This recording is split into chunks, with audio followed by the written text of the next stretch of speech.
This is a model eye. We will use it to study how images are formed on the retina of an eye. We will also find out how short sight and long sight can be corrected.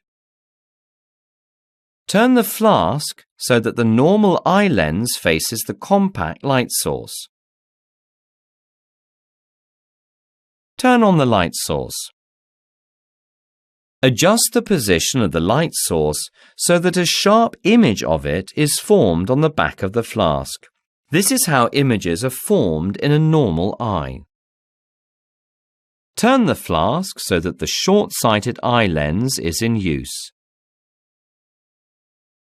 Note the path of rays and the point to which the rays converge. Use a short-sighted spectacle lens to correct for short sight. Is the spectacle lens a convex or a concave lens?